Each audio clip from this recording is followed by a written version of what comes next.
So ఈ రోజు అందరి మొహాల్లో కొంచెం నవ్వు కనిపిస్తూ ఉంటుంది. గత కొన్ని రోజుల నుంచి విపరీతమైన కన్సాలిడేషన్ తోటి అందరిని చాలా ప్రెషర్ లో ఉంచినప్పటికీ ఈ రోజుగా Nifty, bank Nifty, you see, you name any sector, you name any industries, ఈ రోజు దాదాపుగా అన్ని పాజిటివ్ లోనే క్లోజ్ అయ్యాయి. So that was the great thing except reality and అవి కూడా మార్జినల్ నెగటివ్ మాత్రమే. అండ్ ఐటీ మాత్రం కంటిన్యూస్ గా అప్ సైడ్ మూవ్ అవుతూనే ఉంది.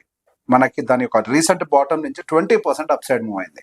గత 3-4 రోజుల్లోనే దాదాపుగా 9% పెరిగింది. ఇవాళ ఒక్క రోజు దాదాపుగా 2.3% పెరిగింది. ప్రతి రోజు కంటిన్యూస్ గా అప్ సైడ్ వెళ్తున్న ఏదన్నా సెక్టార్ ఉంది అని అంటే డెఫినెట్ గా ఐటీ. మీరు గమనిస్తే నిన్న కూడా మన ఐటీ అనేది ఇండియన్ మార్కెట్స్ ని చాలా సపోర్ట్ చేసింది. ఇఫ్ నాట్ ఐటీ, మన ఇండియన్ మార్కెట్ నిన్న నిఫ్టీ చాలా పడిపోయి ఉండేదేమో అని.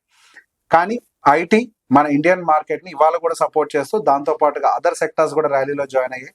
సో ఓవరాల్ గా మన మార్కెట్ ఈ రోజు మంచి పాజిటివ్ అయితే క్లోజ్ అయ్యింది. సో ఈ అనాలిసిస్ లో మరిన్ని విషయాలు తెలుసుకునే ప్రయత్నం చేద్దాం. నమస్తే, నేను Revanth Chalamala, AMFI registered mutual fund distributor. So ఈ రోజు నిఫ్టీ దాదాపుగా మనకి 1% ప్లస్ క్లోజ్ అయింది, 24,240. అది మంచి విషయం. ఇండియా విక్స్ బాగా కూల్ అయింది, దెర్ ఇస్ నో డౌట్. అన్నిటికంటే మంచి విషయం ఏంటంటే ఎఫ్ఐఐ షార్ట్స్ పెద్ద ఎత్తున అన్వైండింగ్ జరుగుతుంది. గత 2 రోజుల్లోనే దాదాపుగా 65,000 షార్ట్స్, అంటే దాదాపుగా 2,65,000 నుంచి 70,000 చిల్లర ఉండేటువంటి షార్ట్ పొజిషన్స్ దాదాపుగా 2 lakh పొజిషన్స్ లోకి పడిపోయాయి. అంటే నిన్ననే పెద్ద ఎత్తున షార్ట్స్ ని తీసేయడం మొదలు పెట్టారు. షార్ట్ అన్వైండింగ్ అని జరుగుతుంది. ద సేమ్ టైం ఎఫ్ఐఐస్ నిన్న మనకి అంత వాలటాలిటీ మార్కెట్ లో ఉన్నప్పటికీ ఎఫ్ఐఐ మాత్రం బై సైడ్ కనిపించారు. నిన్న దాదాపుగా 755 కోట్లు by. At the same time DIIs కూడా 1,664 crores వరకు కూడా బయింగ్ చేశాం. సో బేసిక్ గా మనం నిన్నటి దాకా ఒక థియరీ ఫాలో అయ్యాం. ఏంటది? క్రూడ్ ఆయిల్ కనుక పడుతుంది అని అంటే మన ఇండియన్ మార్కెట్స్ పైకి వెళ్ళాలి, క్రూడ్ ఆయిల్ పెరుగుతుందని ఇండియన్ మార్కెట్స్ పడాలి అని. ఈ రోజు దానికి ఆపోజిట్ లో జరిగింది. క్రూడ్ ఆయిల్ ఈ రోజు ఇప్పుడు నేను మార్కెట్ లో వీడియో చేసే టైంకి బ్రెంట్ దాదాపుగా $90 per barrel కి వెళ్ళింది. But despite of all odd situations మన ఇండియన్ మార్కెట్స్ మాత్రం ఎవ్రీ సెక్టార్ సర్ప్రైజింగ్లీ మనం ఏదో ఒకటి పెరిగింది అంటానికి లేదు. ఎవ్రీ సెక్టార్ మనకి ఈ రోజు పాజిటివ్ గా మూవ్ అవడం అయితే గమనించాం. The same time global markets అన్ని కూడా తడబడుతూ ఉంటే మనం గతంలో కూడా ఎన్నోసార్లు మాట్లాడుకున్నాం, ఏఐ మార్కెట్ ని చూసి మనం మోసపోవద్దు, ఏఐ మార్కెట్ ఏదో ఒక రోజు కరెక్షన్ గురవ్వచ్చు అని. మీరు గమనిస్తే నిన్న కూడా అమెరికన్ మార్కెట్స్ లో అటు డౌ జోన్స్ కానీ S&P 500 కానీ ఇవి కొంత స్టేబుల్ గా ఉన్నప్పటికీ మనకి పర్టికులర్ గా నాస్డాక్ మాత్రం కరెక్ట్ అవుతూనే ఉంది. పర్టికులర్ గా ఏ ఎక్స్పోజర్ ఉండేటువంటి స్టాక్స్ అన్ని కూడా విపరీతమైన కరెక్షన్ లోకి రావడం అయితే మనం అబ్జర్వ్ చేస్తున్నాం. సో అక్కడ కరెక్షన్స్ జరుగుతున్నాయంటే డెఫినెట్ గా అడ్వాంటేజ్ ఎవరు జరుగుతుంది? మన గతంలో అనుకుంది ఇండియన్ మార్కెట్స్ లోకి ఎక్కువ అడ్వాంటేజ్ రావడానికి అవకాశం ఉంటుంది. సో ఈ కరెక్షన్స్ అన్ని కూడా మన Indian market up side move చేయడానికి ఎక్కువగా అవకాశాన్ని అయితే ఇచ్చాయి. దాదాపుగా 5%, 10%, 20% పండ సందర్భాలు కూడా ఉన్నాయి. ఇప్పుడు మనకి ఏవైతే ఏఐ ఎక్స్పోజ్డ్ మార్కెట్స్ ఉన్నాయో, కాస్పీ 5% పడ్డది, నికాయ్ 2% పడ్డది.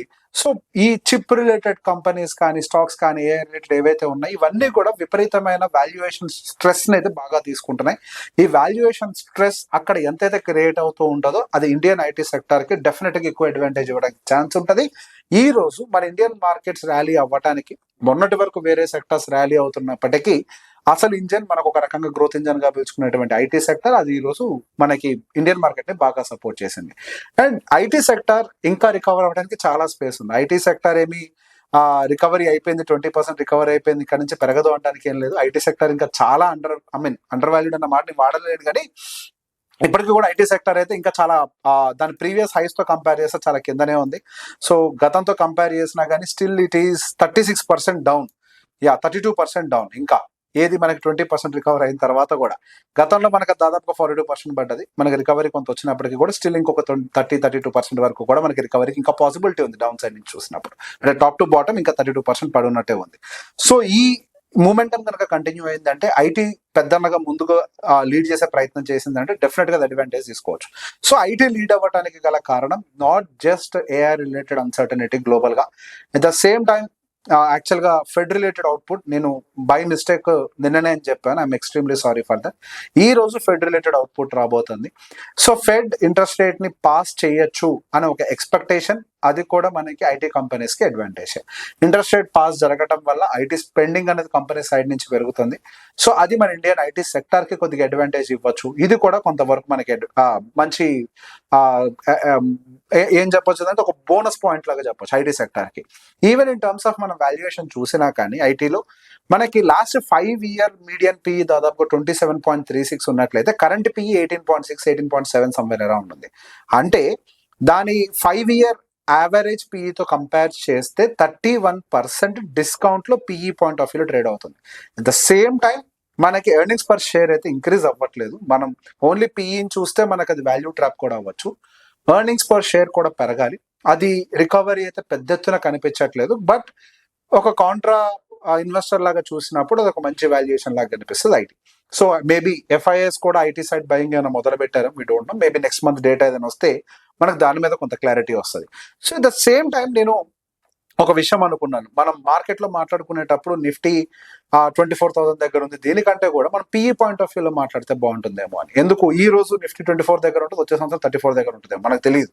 బట్ పిఈస్ అట్లా కాదు కదా. సో ప్రైస్ టు ఎర్నింగ్స్ అనేవి మాత్రం మనకి మార్కెట్ లో వచ్చే ఎర్నింగ్స్ కి అనుకూలంగా డాన్స్ చేస్తూ ఉంటాయి. కాబట్టి ఏది డిస్కౌంటెడ్ లో ఉంది, ఏది ఓవర్ వాల్యుయేషన్ లో ఉంది అర్థమవుతుంది కదా. సో మనం గమనిస్తే ఇప్పుడు యాజ్ ఆఫ్ నో మనకి నిఫ్టీ 50 దాని 5 ఇయర్ మీడియన్ పిఈతో కంపేర్ చేస్తే 7.5% లోవర్ సైడ్ అయితే ట్రేడ్ అవుతుంది. నెక్స్ట్ 50 దాదాపుగా 16.3% 5 ఇయర్ యావరేజ్ మీడియం అంటే మీడియం పిఈతో కంపేర్ చేస్తే లోవర్ సైడ్ మెయింటైన్ అవుతుంది.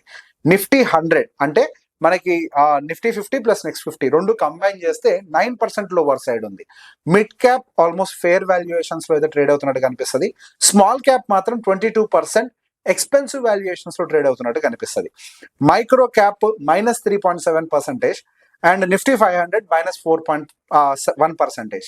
సో బేసిక్ ఇప్పుడు నేను చెప్పిన వాటి అన్నిటిలో ఓవర్ వాల్యుయేషన్ ఉండేటువంటి స్పేస్ ఏది, అండర్ వాల్యుయేషన్ లో ఉండేటువంటి స్పేస్ ఆ స్పేస్ ఏది అనేది కుదిరితే కామెంట్ సెక్షన్ లో పెట్టండి. సో దట్ మీకు ఎవరికైనా అర్థమైంది క్లియర్ గా అంటే డెఫినెట్ గా అర్థం కాని వాళ్ళు కామెంట్ సెక్షన్ అట్లీస్ట్ చూసి అర్థం చేసుకుంటారు. అట్ ద సేమ్ సైడ్ మనము సెక్టర్ వైజ్ గా చూసినా కానీ మనకి పర్టికులర్ గా అంటే బాగా పిఈ మీడియన్ నుంచి బాగా లోవర్ గా ఉన్నటువంటి 5 ఇయర్ మీడియన్ నుంచి మనకి బాగా లోవర్ గా ఉన్నటువంటి సెక్టార్ ఐటీ దాదాపుగా 31%, Nifty bank 15.7, Nifty financial services 8.9, PSU banks just 2.9, auto కొంచెం అంటే ఫెయిర్లీ వాల్యూడ్ +5 ఉంది. ఫార్మా కొంచెం వాల్యుయేషన్ ఎక్కువగా కనిపిస్తుంది, అంటే పిఈ +20% కనపడుతుంది. FMCG -19, metal -12, energy +6, reality -19.9. So basic గా ఇవి సెక్టార్ వైజ్ గా ఉండేటువంటి పిఈస్. నేను అంత పెరిగింది ఇంత పెరిగింది అన్న దానికంటే కూడా నేను ఇట్లా చెప్తే అట్లీస్ట్ మీకు వాల్యుయేషన్స్ మార్కెట్ లో ఎట్లున్నాయి అనేది మీకు అర్థమవుతుంది అనేది నా ప్రయత్నం. సో ఇప్పుడు మీకు అర్థమై ఉండాలి మనకి ఏఐ రిలేటెడ్ సెల్ ఆఫ్ జరిగితే ఇండియాకి ఎట్లా బెనిఫిట్ జరుగుతుంది అని. గతంలో ఎంతసేపు మనం ఏం మాట్లాడినా కానీ మనం గ్లోబల్ ఎక్స్పోజర్ ఉండాలి, తైవాన్ లో ఇన్వెస్ట్మెంట్ పెట్టాలి, చైనాలో ఇన్వెస్ట్మెంట్ పెట్టాలి, XYZ అన్ని మాట్లాడుకున్నాం. నేను కాదు, అందరూ, నన్ను చాలా మంది అడిగేవాళ్ళు కూడా. సో నేను ఈ డేటా పాయింట్స్ చూసినప్పుడు నాకు ఇక్కడ వాల్యుయేషన్స్ అన్ని ఫేర్ గా కనిపిస్తున్నప్పుడు why would I try to invest in other markets? India is looking very beautiful with attractive valuations. At the same time earnings అనేవి అద్భుతంగా ఇంక్రీజ్ అవుతున్నాయి. మిడ్ క్యాప్ ఎర్నింగ్స్ ఇంక్రీజ్ అవుతున్నాయి, small cap earnings okay comparatively not as mid cap but better గానే increase అవుతున్నాయి. And at the same time నిఫ్టీకి సంబంధించిన earnings కూడా బాగానే ఇంప్రూవ్ అవుతున్నాయి. Companies are doing good. And even మనకి ఐటీ రిలేటెడ్ గమనించినా కానీ వర్స్ట్ ఎక్స్పెక్ట్ చేస్తే బెటర్ దాన్ వర్స్ట్ అయితే పర్ఫార్మెన్స్ ఉంది. అంటే we can also see that saturation on the downside maybe ఐటీకి ఏమన్నా వస్తుందా అని. నేను గతంలో ఎన్నోసార్లు చెప్పాను, ఐటీ అనేది ఒక చిన్న వ్యవస్థ కాదు కుప్పకూలిపోవటానికి. It could be a comma, it's not a full stop. So over the period of time, AI will take over everything. No, that's not possible. If AI takes over everything, who will earn and who will spend the money? How the economy runs? ఈ వ్యాపారస్తులు డబ్బులు ఎట్లా చేసుకుంటారు? So called Anthropic or whatever, వాళ్ళు ఎవరైనా కానివ్వండి ఎట్లా డబ్బులు చేస్తారు? వాళ్ళు ఎవరికైనా ఏం కావాలి? ఎండ్ ఆఫ్ ద డే డబ్బులు సంపాదించే వాళ్ళు, ఖర్చు పెట్టే వాళ్ళు ఉండాలి, అప్పుడే వాళ్ళకి వ్యాపారం వస్తుంది. It's a simple formula. So complete గా డిస్ట్రప్షన్ అనేది జరగదు. ఎప్పుడైనా కానీ ఏంటి ఒక కన్ఫ్యూజన్ ఉన్నప్పుడు there will be only coma, అంతే. సో .com బబుల్ వచ్చినప్పుడు అదే పరిస్థితులు మనం గమనించాం. అట్ ద సేమ్ టైం మనకి క్లౌడ్ కంప్యూటింగ్ వచ్చినప్పుడు ఇండియన్ ఐటీ సెక్టర్ మొత్తం నేలమట్టం అయిపోతుందని అన్నారు. అండ్ ఇంత నేను పొగుడుతున్నానంటే ఐటీని ఇప్పుడు ఇక్కడి నుంచి అది మొత్తం రికవర్ అయిపోయి వెళ్ళిపోతుందని నేను చెప్పట్లేదు. The point here is we should not under estimate any sector. ఏదైనా ఒక బ్యాడ్ న్యూస్ వచ్చింది అని అంటే వీ హ్యావ్ టు అండర్స్టాండ్ అవి ఎంత ఎర్నింగ్స్ ఇస్తున్నాయి, అట్లీస్ట్ కరెక్షన్ ఎంత జరుగుతుంది, ఎర్నింగ్స్ గ్రోత్ రేట్ ఎంత ఉంటుంది, ఇవన్నీ కూడా మనం గమనించుకుంటూ ఒక నిర్ణయం తీసుకోవాలి అని. So combining all this data, India is looking very fair in terms of valuations. And ఈ రోజు జరిగేటువంటి one of the important element market లో ఏదైనా ఉంది అంటే డెఫినెట్లీ అది ఎఫ్ఐఎంసీ రిలేటెడ్ మీటింగ్. ఎఫ్ఐఎంసీ డెసిషన్ ప్రెషర్ అయితే మార్కెట్ మీద పెద్దతనే ఉంటుంది. సో ఎఫ్ఐఎంసీ ప్రెషర్ నిన్న నేను ఆల్రెడీ చెప్పాను, ఒకవేళ ఇంట్రెస్ట్ రేట్స్ కనుక పాస్ పెట్టి వాళ్ళు పెద్ద ఎత్తున హాకీ స్టోన్ తో మాట్లాడకపోతే ఏం ప్రాబ్లం లేదు, డెఫినెట్ గా మార్కెట్స్ కొంచెం రికవర్ అవడానికి ట్రై చేస్తాయేమో కొంచెం పైకి. లేదు వాళ్ళు పాస్ పెట్టి హాకీ స్టోన్ తో మాట్లాడినా కానీ మార్కెట్ కొంచెం ఏమైనా నిజక్ రియాక్షన్స్ ఇవ్వడానికి కూడా పాసిబిలిటీ ఉంటుంది. ఇఫ్ ఇంక్రీజ్ చేస్తే ఇంక్రీజ్ కి ప్రాబబిలిటీ ఒక 30% ఉంది, పాస్ చేయడానికి 70% ప్రాబబిలిటీ ఉంది, డిక్రీజ్ అయితే చేయడానికి అసలు అవకాశాలు కనిపించట్లేదు. బై ఎనీ ఛాన్స్ మనం అనుకున్న ఎక్స్పెక్టేషన్స్ ఆపోజిట్ అయ్యి మెనీ టైమ్స్ అట్లా జరిగిన సందర్భాలు ఉన్నాయి. 30% ప్రాబిలిటీ ఉంది కదా, ఆ 30% ప్రాబిలిటీ ప్రకారం కనుక ఒకవేళ ఇంట్రెస్ట్ రేట్ హైక్ చేసిందే అనుకోండి, అప్పుడు మనకు మార్కెట్ లో కొంచెం పెయిన్ ఎక్కువ ఉండడానికి అవకాశం ఉంటుంది. ఐటీ సెక్టర్ ఇప్పటిదాకా ఏదైతే ర్యాలీ కనిపించిందో అది పెద్ద ఎత్తున దెబ్బేసేయడానికి కూడా ఛాన్సెస్ ఉంటాయి. At the same time next week లో మన ఎంపీసీ మీటింగ్ కూడా, ఎఫ్ఐఎంసీ మీటింగ్ యొక్క డెసిషన్ మన ఎంపీసీ మీటింగ్ కూడా మీద కూడా పడుతుంది. సో ఈ రోజు నైట్ జరగబోయేటువంటి ఎఫ్ఐఎంసీ డెసిషన్ ని మీరు చాలా కీన్ గా అబ్జర్వ్ చేయాలి. అది అబ్జర్వ్ చేసిన తర్వాత మీరు వెంటనే ఏదో జరిగిపోతుంది అర్జెంట్ గా ఎంట్రీ తీసుకోవాలి లేదా షార్ట్ చేయాలి, నో డోంట్ డూ దట్. మీరు గమనిస్తే ఎఫ్ఐఎస్ షార్ట్ పొజిషన్స్ అన్వైండింగ్ కూడా జరుగుతుంది. ఐ డోంట్ నో వై, మరి ఈ రోజు కూడా ఏమైనా జరుగుంటుంది. నేను చేసే టైంకి ఆ డేటా పాయింట్స్ నా దగ్గర అయితే ఏమీ లేవు, కానీ విపరీతమైన అన్వైండింగ్ అయితే షార్ట్ పొజిషన్స్ లో చేస్తున్నారు. ఒకవేళ పాజిటివ్ ఎలిమెంట్ వచ్చింది అని అంటే మాత్రం పైకి వెళ్ళడానికి కూడా ఛాన్స్ ఉండొచ్చు. ఒకవేళ పాజిటివ్ ఎలిమెంట్ వాళ్ళ సైడ్ నుంచి లేనప్పటికీ కూడా స్ట్రక్చరల్ గా ఇండియా బాగుంది కాబట్టి నీజక్ రియాక్షన్ డౌన్ సైడ్ ఇచ్చి మళ్ళీ పైకి వెళ్ళడానికి కూడా ఛాన్స్ ఉండొచ్చు. వీ డోంట్ నో కదా. సో బేసిక్ అందుకే ఎప్పుడైనా సరే ఒక న్యూస్ వచ్చిన తర్వాత ఫస్ట్ దాన్ని డైసెక్ట్ చేయడానికి కొంత టైం తీసుకుంటుంది మార్కెట్. మనకి న్యూస్ చూసిన తర్వాత ఎగ్జాక్ట్ గా అక్కడ ఫెడ్ గవర్నర్ ఏమేమి మాట్లాడారు, ఫెడ్ చైర్ ఏమేమి మాట్లాడారో చూసుకొని అది ఏ సెగ్మెంట్స్ మీద ఇంపాక్ట్ పడొచ్చు వీటన్నిటిని అండర్స్టాండ్ చేసుకుని then we have to take a call. At the same time Iran and US related war as of now కొద్దిగా సైలెంట్ గా ఉన్నట్టుగా అయితే అనిపిస్తుంది. బట్ ఇరాన్ చిన్న చిత్కా దాడులు ఏమో ప్రభావం, కానీ మళ్ళీ క్రూడ్ ఆయిల్ యొక్క ప్రైజెస్ మాత్రం కొంత పెరిగాయి. సో ఈ క్రూడ్ ఆయిల్ యొక్క ప్రైస్ ప్రభావం డెఫినెట్ గా ఈ ఫెడ్ మీటింగ్ ఇప్పటికిప్పుడైతే పడదు, ఎందుకంటే అది already closed. Last 3-4 days meeting already అయిపోయింది. ఈ రోజు అనౌన్స్మెంట్ మాత్రమే పెండింగ్ ఉంటుంది. సో బేసిక్ గా డైరెక్ట్ గా ఇప్పుడు ఈ రోజు జరిగేటువంటి క్రూడ్ ఆయిల్ ప్రైస్ దాని మీద ఇంపాక్ట్ అయితే ఉండకపోవచ్చు, కానీ ఈ క్రూడ్ ఆయిల్ రిలేటెడ్ ప్రైస్ మాత్రం డెఫినెట్ గా మన ఇండియన్ రూపీ డిప్రిసియేషన్ విషయంలో మాత్రం కొద్ది కీ రోల్ ప్లే చేయడానికి ఛాన్సెస్ ఉంటాయి. బట్ ఈవెన్ మోర్ సర్ప్రైజింగ్, $90 కి మనకి వెళ్ళినప్పటికీ ఇండియన్ రూపీ మాత్రం కొద్దిగా స్టేబుల్ గానే ఉంది. ఈ రోజు ఇండియన్ రూపీ అని వీక్ అవుతుందేమో అని చెప్పి చూసాను. ఇండియన్ రూపీ యాక్చువల్ గా స్ట్రెంగ్ అయింది బై ఫ్యూ బేసిస్ పాయింట్స్, తక్కువే అయి ఉండొచ్చు, 0.5% ఆఫ్ సమ్. బట్ స్టిల్ అంత పెరిగినప్పుడు క్రూడ్ ఆయిల్ $90 per barrel వెళ్ళినప్పుడు యూజువల్ గా మన దగ్గర కూడా ఇండియన్ రూపీ మీద ఇంపాక్ట్ పడి ఉండాలి. బట్ అదైతే పడలేదు. It's good element. Maybe Indian markets మీద ఉండేటువంటి పాజిటివ్ సెంటిమెంట్ అయి ఉండొచ్చు. ఎఫ్ఐఎస్ ఒక ఫ్లోస్ ఇండియాలోకి స్ట్రాంగ్ గా తిరిగి వస్తున్నటువంటి కండిషన్స్ ఆయన కనిపిస్తూ ఉండొచ్చు. I don't know, but things are changing slowly అని అనుకుంటా. సో బట్ ఈ ర్యాలీని మనం ఓవర్ నైట్ అయితే నమ్మలేము.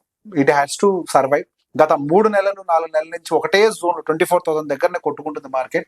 ఆ బ్రేక్అవుట్ ఎప్పుడు వస్తుందో కానీ అందరికి నీరసం అయితే వస్తుంది. And hopefully and tomorrow also market ఏమైనా పాజిటివ్ గా ఉండొచ్చేమో అన్న ఆశతోటి I'm closing this market review. Meet you tomorrow again. Thank you.